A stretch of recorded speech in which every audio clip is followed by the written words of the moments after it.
नमस्कार छात्रों, मैं doctor Ashish Shukla, associate professor BSR government arts college मुखातिब हूँ बीए पाल थर्ड सेक्शन डी के छात्रों से।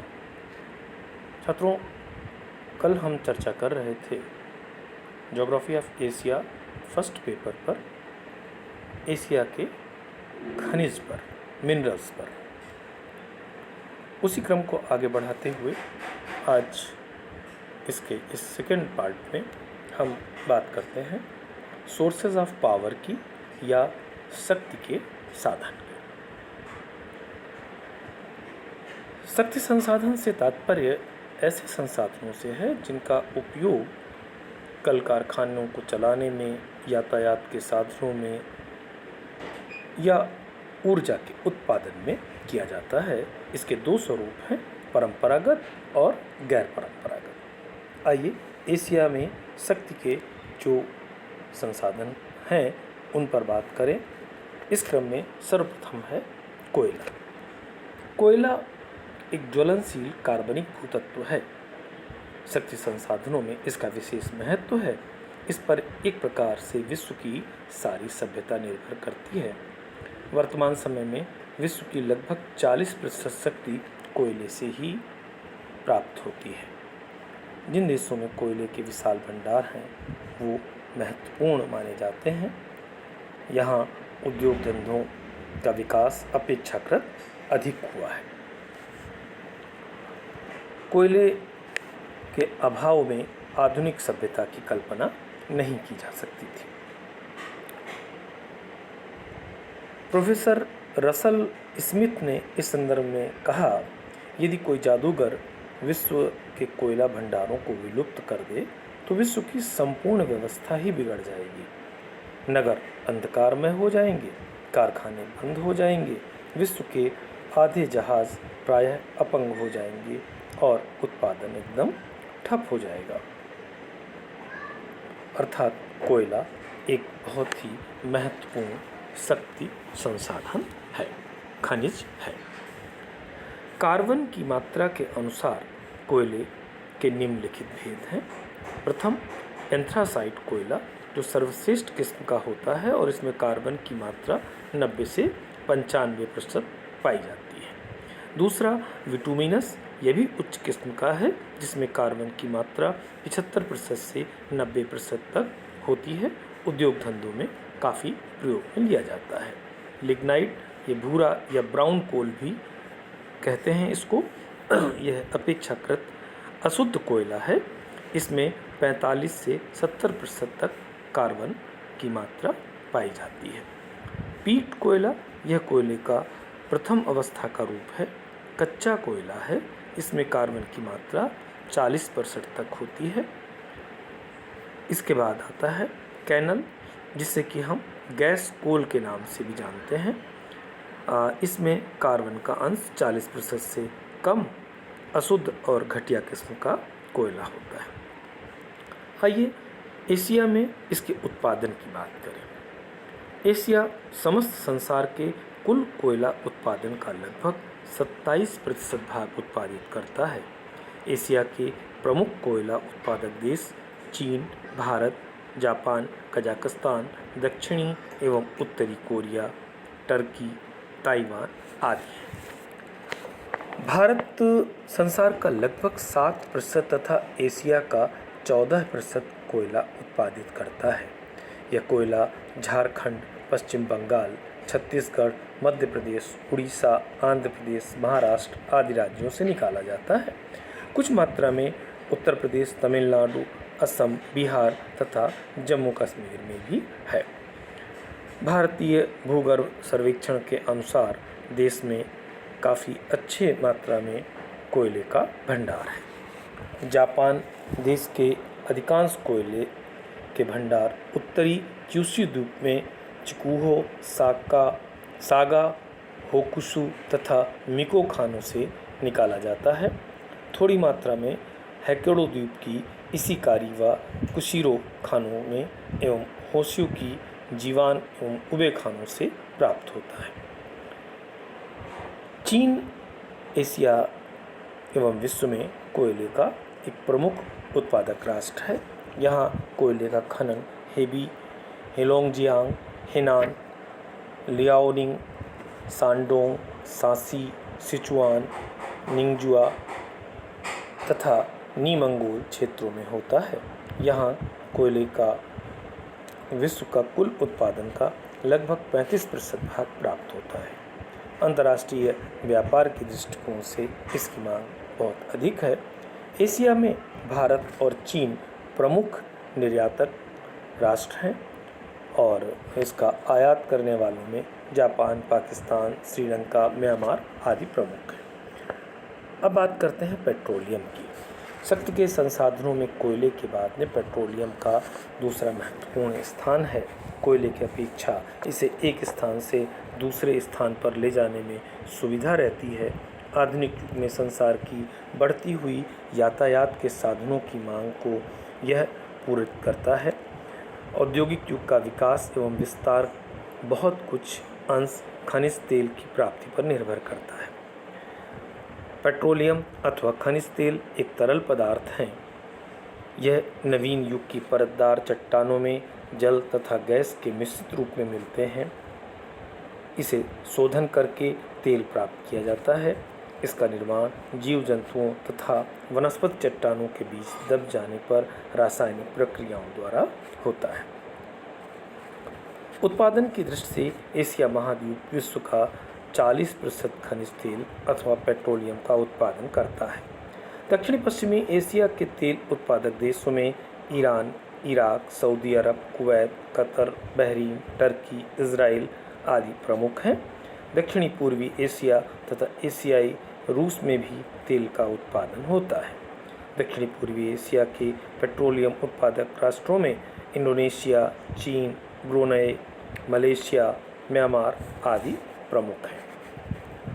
दक्षिणी पश्चिमी एशिया के तेल क्षेत्रों की चर्चा करें तो दक्षिणी पश्चिमी एशिया आज केवल एशिया का ही नहीं अपितु विश्व का सबसे बड़ा पेट्रोलियम उत्पादक क्षेत्र है। यहाँ पर पेट्रोलियम के अपार भंडार हैं।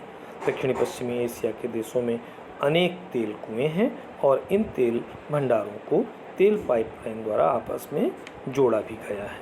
ये तेल पाइपलाइन भूमध्य सागर के पूर्वी किनारे के तट तक फैले हुए हैं।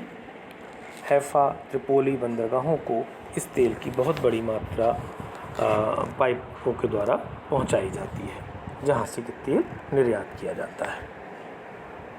अब दक्षिणी पश्चिमी एशिया के प्रमुख तेल क्षेत्र जो हैं वो निम्नलिखित। सऊदी अरब विश्व का सबसे बड़ा तेल उत्पादक राष्ट्र है। इस देश के प्रमुख तेल क्षेत्र अल खाबर, अबक्वैक, हाफर, सेदगम, दम्माम, सफ़ानिया, कातिफ, खुरेस, अबू अली, अबू हिरेन आदि हैं। रासत नूरा यहाँ का तेल शोधन केंद्र है। यह विश्व के कुल उत्पादन का 13% भाग उत्पादित करता है। इसके बाद ईरान एशिया का दूसरा बड़ा तेल उत्पादक राष्ट्र है, लेकिन पिछले वर्षों से आंतरिक संघर्ष एवं इराक से युद्ध के कारण ईरान का खनिज तेल का उत्पादन कम हुआ है। यहाँ के तेल क्षेत्र जैग्रोस पर्वतों के मध्य स्थित हैं, जहाँ सर्वप्रथम 1908 में तेल की खोज हुई थी। यहाँ पर प्रमुख तेल क्षेत्र आगाजारी, मस्जिद सुलेमान, हफ्ते केल, गचसारन, लफ्त खाना, नफ्ते शाह, नफ्ते सफ़ीद, लाली, गुलखरी, मारून आदि हैं। अबादान विश्व का सबसे बड़ा तेल शोधन केंद्र है। ईरान से अधिकांश तेल उत्पादन का निर्यात होता है। इराक, सऊदी अरब और ईरान के बाद एशिया का तीसरा बड़ा तेल उत्पादक राष्ट्र है। इराक के प्रमुख तेल क्षेत्रों में एनजले, मोसुल, कयाराह, किरकुक, जामुरी, नहर, उमर, जुमैर, रुमेला, बसरा आदि प्रमुख हैं। किरकुक यहाँ का सबसे बड़ा तेल क्षेत्र है। इसके अतिरिक्त Kuwait, Qatar, Bahrain, Syria, Turkey आदि अन्य प्रमुख पेट्रोलियम उत्पादक राष्ट्र हैं। दक्षिणी पूर्वी एशिया के तेल क्षेत्रों की बात करें तो दक्षिणी पूर्वी एशिया के तेल के उत्पादन अपेक्षाकृत कम है। इसका कारण यहाँ तेल भंडारों में सुरक्षित तेल की मात्रा का कम होना है। फिर भी जो यहाँ के उत्पादक राष्ट्र हैं उनमें प्रमुखतः इंडोनेशिया का नाम है। इंडोनेशिया दक्षिणी पूर्वी एशिया का सबसे बड़ा तेल उत्पादक राष्ट्र है। यहाँ तेल के प्रमुख क्षेत्र सुमात्रा, जावा, कालीमंडन या बोर्नियो जिसको कहते हैं, सुमात्रा से पैलमबाग, मैदन व जाम्मी, कालीमंडन में बालिक, पापन व तराकान तथा जावा में रेमबाग और सुरखाया प्रमुख तेल क्षेत्र हैं। चीन दक्षिणी भाग में अनेक तेल क्षेत्र पाए जाते हैं यहाँ पर, जिसमें काराभाई, तुनसाजे, सैदाम बेसिन प्रमुख है। म्यांमार प्रमुख तेल क्षेत्र यहाँ के यानांग, सिंगू, इंडो, यनामा आदि हैं। यानांग यांग तेल शोधन क्षेत्र है। यहाँ से विश्व के लगभग 1% खनिज तेल प्राप्त होते हैं। इसके अतिरिक्त मलेशिया प्रमुख तेल साबाह तथा साराबाग से प्राप्त होता है। लुटांग तेल शोधन क्षेत्र है। भारत यहाँ गुजरात तथा असम राज्य प्रमुख पेट्रोलियम उत्पादक हैं। मुंबई के निकट मुंबई हाई से भी बड़ी मात्रा में खनिज तेल प्राप्त होता है। अभी हाल में गोदावरी डेल्टा में, कावेरी डेल्टा में तथा पश्चिमी राजस्थान में भी खनिज तेल के पर्याप्त भंडार प्राप्त किए गए हैं। अंतर्राष्ट्रीय व्यापार की दृष्टि से खनिज तेल की अंतर्राष्ट्रीय मांग निरंतर बढ़ती रही है। दक्षिणी पश्चिमी एशिया के देश ईरान, इराक, सऊदी अरब, कतर, कुवैत प्रमुख निर्यातक राष्ट्र हैं। अब बात करें नेचुरल गैस, प्राकृतिक गैस की, तो यह शक्ति के संसाधनों में प्राकृतिक गैस का भी महत्वपूर्ण स्थान है। प्राकृतिक गैस प्रायः उन्हीं क्षेत्रों में मिलती है जहां खनिज तेल की उपलब्धता होती है। उत्पादन की दृष्टि से एशिया में अभी गैस के उत्पादन की ओर विकास उतना नहीं हुआ है। एशिया में प्राकृतिक गैस के भंडारण पूरे हैं, पर्याप्त हैं। एशिया में प्राकृतिक गैस के प्रमुख उत्पादक देश Indonesia, Japan, Pakistan, Kuwait, Iran, Iraq, Taiwan, Myanmar आदि हैं। एशिया विश्व की लगभग 5% प्राकृतिक गैस का उत्पादन करता है। इसे पाइपलाइन के द्वारा अन्य स्थानों पर भेजा जा सकता है। इसलिए एशिया के बहुत से देश इसका उपयोग नहीं करते हैं, लेकिन धीरे धीरे इसका उपयोग बढ़ रहा है। अंतर्राष्ट्रीय व्यापार प्राकृतिक गैस को एक स्थान से दूसरे स्थान पर भेजने में बड़ी असुविधाएं होती हैं। पाइपलाइन का प्रयोग करना पड़ता है। जल विद्युत या हाइड्रो इलेक्ट्रिसिटी की बात करें तो शक्ति के विभिन्न संसाधनों में यह एक प्रमुख एवं शक्तिशाली साधन है। यह जल से प्राप्त ऊर्जा का स्वरूप, पृथ्वी पर जल का अपार भंडार है, इसलिए इस शक्ति के उत्पादन की कोई सीमा भी नहीं है। कोयला, खनिज तेल, प्राकृतिक गैस के भंडारण संभवतः समाप्त भी हो सकते हैं, लेकिन जल शक्ति एक स्थायी और अक्षय भंडार है। इसे प्राप्त करने के लिए पूंजीगत निवेश की आवश्यकता होती है। कुछ अनुकूल दशाओं में अगर बात करें तो जल शक्ति उत्पादन के लिए जल प्रपात एवं विषम धरातल का होना अनिवार्य है। यही कारण है कि नॉर्वे, स्वीडन, इटली, जापान तथा पश्चिमी घाट पर बड़ी मात्रा में जल विद्युत उत्पन्न होती है। जलप्रपात का ऊंचा तथा बड़ा होना जल विद्युत की मात्रा को प्रभावित करता है। प्राकृतिक अथवा कृत्रिम जलप्रपात बनाने में बड़ा व्यय होता है, फलस्वरूप विद्युत महंगी होती है। जल विद्युत उत्पादन के लिए वे प्रदेश अनुकूल होते हैं जहां कोयला अथवा मिट्टी का तेल न तो पर्याप्त मात्रा में मिलता है, न ही सस्ता होता है। उत्पादन की दृष्टि से बात की जाए तो एशिया महाद्वीप में लगभग पूरे विश्व की जल शक्ति का 20% उत्पादन है। एशिया महाद्वीप में चीन के बाद सबसे अधिक जल विद्युत का उत्पादन जापान में है। जापान में एशिया की कुल जल शक्ति का 70% भाग विकसित हुआ है। जापान के साथ ही इतनी अधिक जल विद्युत उद्योग धंधों के विकास का आधार बन पाई है। जापान के बाद भारत में एशिया की सबसे अधिक जल शक्ति तैयार की गई है। भारत में कुल जल शक्ति के विकास की संभावना लगभग 625 बिलियन किलोवाट प्रति घंटा है, लेकिन अभी यह 200 अरब किलोवाट के आसपास तैयार की जा सकी है। चीन अन्य जल विद्युत उत्पादन करने वाले देशों में प्रमुख है। Pakistan, Sri Lanka, Indonesia, Singapore, Siberia आदि भी उल्लेखनीय है। इस प्रकार एशिया महाद्वीप में जल विद्युत के विकास